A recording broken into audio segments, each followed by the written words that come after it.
welcome to Empower. This is a program that focuses on people and workplace. My name is Beatrice Chuchu, and I'm glad that you're together with us today and you've decided to watch this program. Please call others to join us. We are on Facebook, we are on Elevate TV, we are on YouTube. You can follow us and even invite us to continue to learn. And we say that in Empower, we want to learn every day so that you can become better and better. And this program focuses both formal and informal setup. So if you're employed, this is the right place to be. If you're not employed but working or you're doing your own things, it's the right place to be. If you're employed in the formal setup, you're good to go.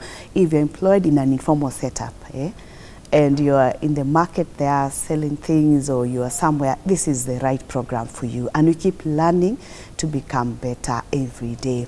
And today I'm joined by a beautiful lady here. She's Terry, and she's a HR professional. Terry, welcome, and introduce yourself to us. Thank you so much, Beatrice. Yes. I'm happy to be here. Terry Misheni is my beautiful name, an HR practitioner with over 13 years of experience counting in different industries. If I start mentioning the industries today, we might take a bit of time. Yes. But yeah, people business is my day-to-day business. Thank you. Beautiful. So in HR is general. Okay. Maybe you can tell us more, maybe a bit specific on areas of your focus.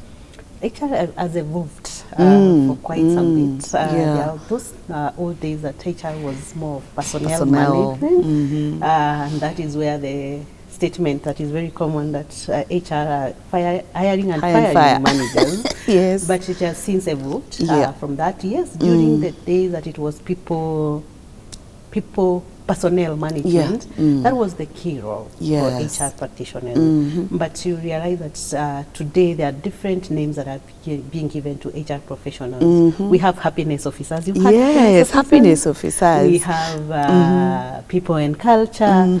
We have human capital. It's because people or the organizations or the state we are in as human, we've realized that people are not just to be managed. You cannot manage personnel. And there's more to it than just hiring and firing. Maybe of interest right now, what is coming out very, very big today is wellness champions. So HR, first of all, I would like to start with that. HR practitioners are the wellness champions in the organizations, and there are other functions like employee relations, performance management. But some of these functions that we mention about HR is not. They are not purely for HR. The HR just supports. You're right. But then people will just say performance management HR. But how do I do performance management for an accountant if I'm not an accountant? You're not an accountant. So, but we just support. But for all of that is just making the environment for the organization, a place where you realize we spend more of our work time in the workplaces. That is true. So the main role of the HR practitioner is to make that environment that people spend most of their time more comfortable to live in. With all processes and functions mentioned, that is actually all processes, all policies are to make the environment conducive. Beautiful. She has mentioned something about environment being conducive, and that is where we start today, because today our discussion is on this issue of toxic environment, workplace, toxic employees, toxic, and it's all over in the marketplace, it's all over in the social media. And Terry, people have been talking about toxic work environment. And today our focus mainly may not be the full thing because it's quite wide, but to be looking at this toxic employee. But for us to understand what is toxic, because when people think of toxic, they hear, there are words that come up. I'm not treated well, they don't listen to me, they shout at me. So when you talk about toxic environment or toxic employee, what exactly are we talking about? First of all, we need to appreciate the fact that this is a topic that has attracted quite a bit of discussion. And I'm happy that it is coming out that way. Why? Because people have also appreciated the the role or the impact wellness, the well-being of a human being is, that's why this topic, toxic environment, toxic work culture, toxic, you know, everything toxic in workplaces is gaining a lot of attraction. Yes. What it is the question here. Yes. And anything can be mentioned as toxic. You know, people talk about toxic even when it is not per se toxic. In terms of if my values, my personal values are not aligning with the organization, I will more likely to say, hey, I'm in a very toxic environment. But it is not basically very toxic, but it's just that my personal values, my purpose, personal purpose, my what drives me is not matching with what is happening in the organization. But basically toxic is whereby the atmosphere within the organization presents a lot of negativity, a lot of mental torture, a lot of mental uneasiness, psychological, you know, restlessness. Where you feel like this is not, I'm not happy, I'm not okay. And these are discussions that will tag very much with the wellness, mental wellness discussions that also are very rampant nowadays. So, toxic environment is an environment that is presenting a lot of negativity. Psychological, because human being are, you know, there's a lot of psychological drive that leads a normal human being. So what is affecting your psychological and emotional space, and it is not bringing out the best out of you, will automatically be termed as a toxic environment. But then there are those some small behaviors that present that lead to the environment being mentioned as toxic. Talk about bullying. Talk about gossips. Gossips. Talk about backbiting. Talk about a leader or a manager or a supervisor who is always suppressing their employees. An environment where freedom of speech or you know, there's no that feel like I am connected with the space. So those some of the behaviors that present themselves in a toxic environment here. Wow, amazing. I don't want to lose a point that you've talked about, when it comes to values. I'm a person who believes so much in values, because the moment the values of the organization don't align with my values as an employee, they're definitely going to be conflict. And you said something very important, that some people may misunderstand toxic environment when their values are not aligned with the organization. So that tells me someone may be not very clear about their values. You know, I'm thinking, because maybe I'm not sure what I stand for, and that is why I'm complaining if the organization goes this side, or I'm not sure, or the organization is not very clear about what they expect of me as an employee. So in case this thing is asked of me, I realize, this should not be asked. It's like I'm facing, why are you asking this from me? Why are you expecting me to behave like this?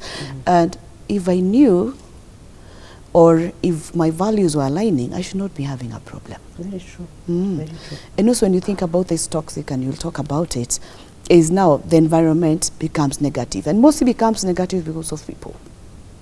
Very true. Very, very true. People. People. I'm not individual. You know, people are made out of individuals. Individuals. It's one person who is toxic, or one thing that is toxic, then it gives birth, or it mutates to become a whole environment of toxicity. And it's quite important to note that one person can really mess an organization. Very, very true.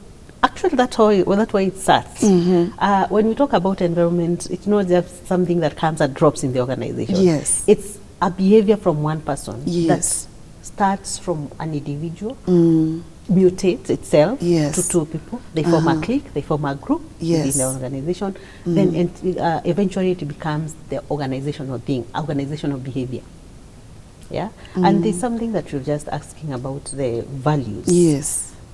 You're very right. Some people do not even know what Yes. their personal values are. Yes. And that's it's a very dangerous space to be in, because even when you're looking for a job, maybe you're looking for a job, or you are looking to change the organization you're working for. Yes. The first thing that you need to ask yourself is, what are my personal values? What drives me? What is my purpose? Yes. And then try to understand if the organization that you are prospecting or you are looking to join aligns with your values, with your personality, what drives you. Yes. When you're able to understand who you are as a person, then you will be able to know if where I'm going or the organization I'm looking to join will accommodate me with my values. Yes. Because this clashing, this conflict of values is commonly mistaken as toxic environment. People have also mistaken toxic environment by excess workload. Yes.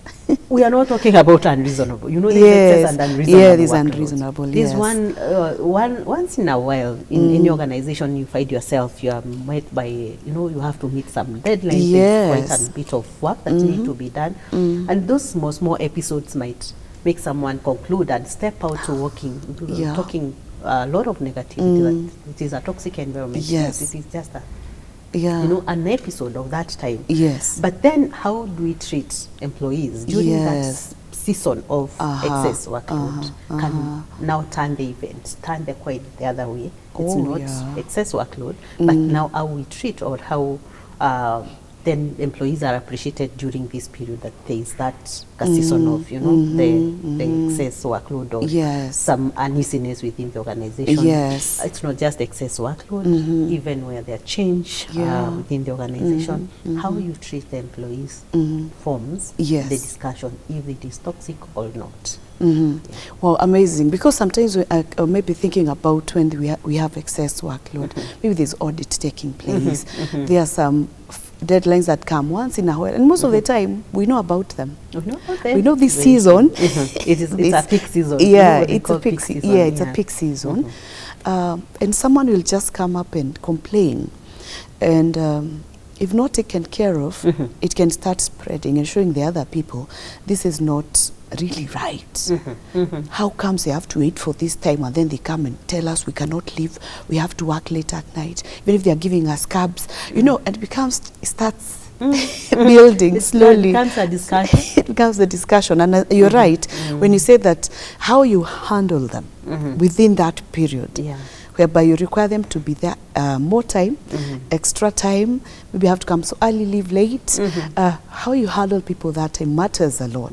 So that is taken as positive, and also appreciation that is not all the time we have to be here. And we appreciate that you've gone also to such an extent of giving us your extra time to be in the organization, even when you're not supposed to be, so that you can avoid this grooming of, something coming up and it's coming up and starting to grow to become something different. We need to take a short break, just a minute, and we get back.